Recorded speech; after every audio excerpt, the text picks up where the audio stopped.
Suppose మీరు WhatsApp లో business yes. చేస్తున్నారండి. యెస్. వాట్సాప్ లో ఎలా చేస్తారు మీరు? మీరు మీ కస్టమర్స్ అందరినీ ఒక లిస్ట్ తయారు చేసుకుంటారు. అవును. ఒక గ్రూప్స్ లో పెట్టుకుంటారు. యాహ్! ఒక 1000 మెంబర్స్ అనుకుందాము. హ్మ్. మీ ఫ్రెండ్స్ అనివ్వండి, ఫ్రెండ్స్ యొక్క ఫ్రెండ్స్. హ్మ్. వాళ్ళు చెప్తారు, వీళ్ళు చెప్తారు. వాళ్ళందరూ యాడ్ చేస్తారు హ్మ్. గ్రూప్స్ కి. అలా మీకు ఏంటంటే మాక్సిమం ఒక 1000 లేదు ఇంకా కొంచెం నెట్వర్కింగ్ చేసుకున్నారంటే ఒక 2000 మెంబర్స్ మీ గ్రూప్‌లో యాడ్ అవుతారు. హ్మ్.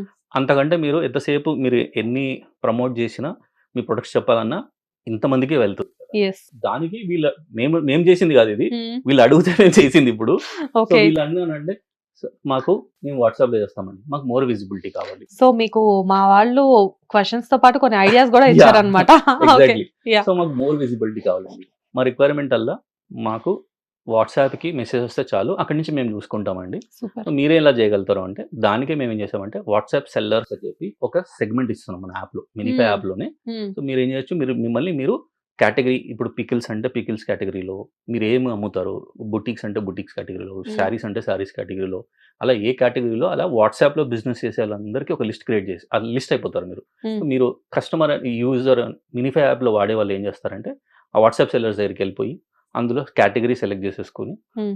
ఏరియా సెలెక్ట్ చేసేసుకొని, సపోజ్ మీరన్నట్టు ఆ ఏరియాలో సెలెక్ట్ చేసుకుంటే, అందులో మీరు లిస్ట్ అయిపోతారు. హ్మ్. సో అట్లా అక్కడి నుంచి మీరు అక్కడ క్లిక్ చేయగానే డైరెక్ట్ వాళ్ళ వాట్సాప్ ఓపెన్ అయిపోతుంది. హ్మ్. Direct WhatsApp to WhatsApp connection create అయిపోతుంది.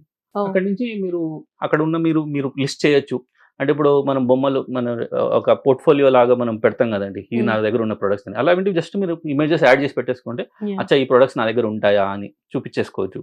అలా నచ్చితే కస్టమర్ మీ దగ్గర ఒక కేటలాగ్ ఉందనుకోండి. కేటలాగ్‌ని కూడా మీరు మెనూ లాగా పెట్టేయొచ్చు. హ్మ్. అలా అంటే ఒక స్విగ్గీ, జొమాటోలో మనం రెస్టారెంట్‌కెళ్తే మెనూ అని చూపిస్తాడు కదండీ! యెస్. యెస్. యెస్. అలాగే మీ దగ్గర ఉన్న ఐటెమ్స్ అన్నీ ఒక మెనూ లాగా తయారు చేసి కూడా ఒక కార్డ్ లాగా లిస్ట్ చేసేయొచ్చు. అలా మీకెలా ప్రెజెంట్ చేయాలనుకుంటే మీ బిజినెస్‌ని అలా మీరు ప్రెజెంట్ చేసేసుకోవచ్చు. సూపర్. కస్టమర్ అనేవాడు అక్కడి నుంచే డైరెక్ట్ వాట్సాప్ అని క్లిక్ చేస్తారు. డైరెక్ట్ వాట్సాప్ ఓపెన్ అయిపోతుంది. అక్కడి నుంచి కస్టమర్ ఇంకా పేమెంట్ అంతా డైరెక్ట్ మీకే.